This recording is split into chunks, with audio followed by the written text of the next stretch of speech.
नमस्कार प्यारे स्टूडेंट, आप सभी का स्वागत करता हूं अपने यूट्यूब चैनल लेट्स डिस्कस में। प्यारे स्टूडेंट, आज हम पढ़ने और समझने वाले हैं जो शिक्षा निदेशालय राष्ट्रीय राजधानी क्षेत्र दिल्ली के द्वारा जो क्लास 9th का विषय हिंदी वर्कशीट नंबर 2 जो कि आपका 7 अप्रैल 2021 के लिए आ रहा है। ठीक है, तो उसे हम पढ़ेंगे और आज हम इसमें समझेंगे जो अपठित गद्यांश है और जो कि एक बहुत ही अच्छा सा गद्यांश दिया हुआ है, इसे हम प्रॉपर वे में समझेंगे और साथ साथ इसमें जो पूछे हुए कुछ क्वेश्चन है, प्रश्न है, इसके भी उत्तर को हम देखेंगे। ठीक है, तो चलिए हम स्टार्ट करते हैं। जैसा कि आप देख पा रहे हैं यहाँ पे निम्नलिखित गद्यांशों को ध्यानपूर्वक पढ़िए और पूछे गए प्रश्नों का उत्तर लिखिए। यहाँ पे आप अपना नाम लिख लीजिएगा और अपने कक्षा अध्यापक का नाम जो आपके हिंदी के टीचर है। राइट, चलिए।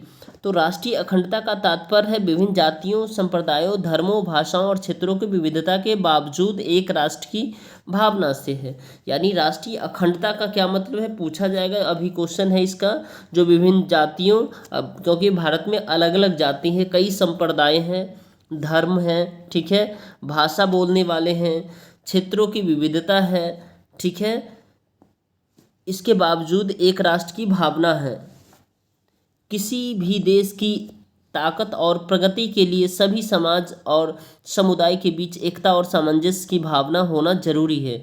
यह एक देश में रहने वाले सभी लोगों के बीच आपसी संबंध को मजबूत करता है। क्या करता है?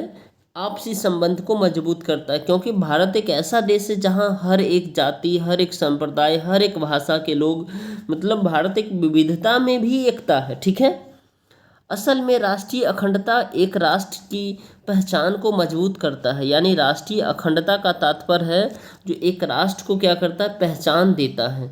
ठीक है, राष्ट्रीय एकता एक मनोवैज्ञानिक प्रक्रिया व एक भावना है जो किसी राष्ट्र अथवा देश के लोगों में भाईचारा अथवा राष्ट्र के प्रति प्रेम एवं अपनत्व का भाव प्रदर्शित करता है। यानी राष्ट्रीय एकता यानी राष्ट्र का मतलब होता है दोस्तों राष्ट्रीयवाद। यानी राष्ट्र का मतलब होता है राष्ट्र से प्रेम करना। ठीक है, अपने राष्ट्र से प्रेम करना, जिससे आपसी भाईचारा, संबंध, प्रेम, अपनत्व, ये सब की भावना बनी रहे।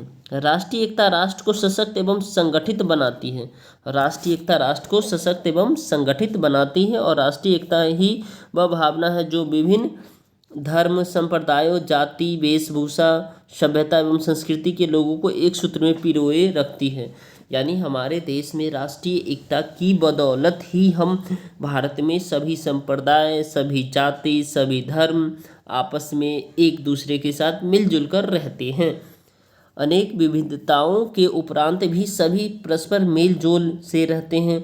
हमारा भारत देश राष्ट्रीय एकता की एक मिसाल है। जितनी विविधताएं हमारे देश में उपलब्ध है उतनी शायद ही विश्व के किसी अन्य देश में देखने को मिले। ठीक है,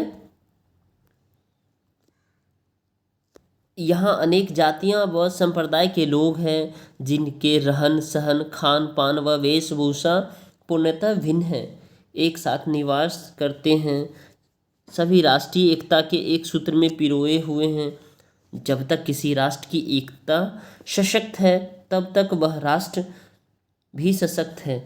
यानी कि राष्ट्रीय एकता जब तक बनी हुई है तब तक वो राष्ट्र भी बना हुआ है। ठीक है, और बाह्य शक्तियाँ इन परिस्थितियों में उसकी अखंडता व सार्वभौमिकता पर प्रभाव नहीं डाल पाती। यानी राष्ट्र एक है तो कोई भी बाहरी ताकत, कोई भी दूसरा देश हमारे देश पर चाहे बातों के थ्रू हो, ठीक है, चाहे वो युद्ध के थ्रू हो, आक्रमण नहीं कर सकता। ठीक है, परंतु जब जब राष्ट्रीय एकता खंडित होती है तब तब उसे अनेक कठिनाइयों से जूझना पड़ता है।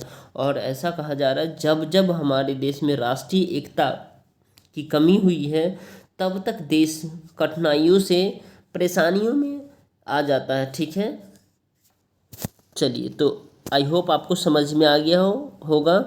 अब इसमें जो कुछ प्रश्न है इसको हम सॉल्व करते हैं। राष्ट्रीय एकता का तात्पर्य क्या है, राष्ट्रीय एकता का राष्ट्र पर क्या प्रभाव पड़ता है, हमारा देश राष्ट्रीय एकता की एक मिसाल कैसे है, राष्ट्रीय एकता के खंडित होने के क्या परिणाम है, और उपरोक्त गद्यांश का एक शीर्षक दीजिए। ठीक है, तो चलिए हम इसके आंसर देखते हैं। चलिए, तो आसान शब्दों में हम उत्तर आपको लिखा रहे हैं। अगर आप हमारे चैनल पर नए हैं तो हमारे चैनल को लाइक, शेयर और सब्सक्राइब कर लीजिए और अपने स्कूल के ग्रुप में डियर स्टूडेंट आप सभी भेज दीजिए ताकि मुझे भी अच्छा लगे, ठीक है, और उन बच्चों तक भी पहुंच पाए, ठीक है, आपके फ्रेंड्स तक। चलिए, तो अच्छे से मैंने आप सभी के लिए क्वेश्चन का आंसर भी प्रिपेयर किया है, ठीक है। राष्ट्रीय अखंडता का क्या तात्पर्य है? तो राष्ट्रीय अखंडता का तात्पर्य विभिन्न जातियों, संप्रदाय, धर्मों, भाषा और क्षेत्रों की विविधता के बावजूद एक राष्ट्र की भावना से है, ठीक है, एक राष्ट्र की भावना से है। क्वेश्चन नंबर सेकेंड है, राष्ट्रीय एकता का राष्ट्र पर क्या प्रभाव पड़ता है? तो राष्ट्रीय एकता एक मनोवैज्ञानिक प्रक्रिया, एक भावना है जो किसी राष्ट्र अथवा देश के लोगों में भाईचारा अथवा राष्ट्र के प्रति प्रेम एवं अपनत्व का भाव प्रदर्शित करता है और राष्ट्रीय एकता राष्ट्र को सशक्त एवं संगठित बनाती है, ठीक है। इसके बाद क्वेश्चन नंबर नेक्स्ट है आपका, हमारा भारत देश राष्ट्रीय एकता की एक मिसाल है, कैसे? इसको आपको बताना है। हमारा भारत देश राष्ट्रीय एकता की एक मिसाल है, कैसे? तो अनेक विविधताओं के उपरांत भी सभी मेल जोल से रहते हैं। हमारा देश राष्ट्रीय एकता की एक मिसाल है और यहाँ जितनी विभिन्नता हमारे देश में उपलब्ध है उतनी शायद ही विश्व के किसी अन्य देशों में देखने को मिले। यहाँ अनेक जातियाँ व संप्रदाय के लोग जिनके रहन सहन, खान पान व वेशभूषा पूर्णतः भिन्न हैं, एक साथ निवास करते हैं, सभी राष्ट्रीय एकता के एक सूत्र में पिरोए हुए हैं। क्वेश्चन नंबर फोर्थ है, राष्ट्रीय एकता के खंडित होने के क्या परिणाम होते हैं? तो राष्ट्रीय एकता के खंडित होने के जब राष्ट्रीय एकता खंडित होती है तब तक उसे अनेक कठिनाइयों से जूझना पड़ता है। अब कह रहा उपयुक्त गद्यांश का एक शीर्षक लिखिए, ठीक है।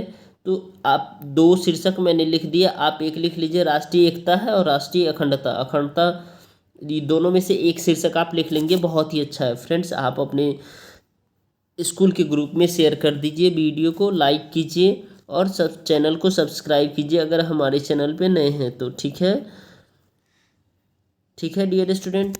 चलिए, thank you for watching, bye bye, take care, फिर मिलते हैं नेक्स्ट वीडियो में।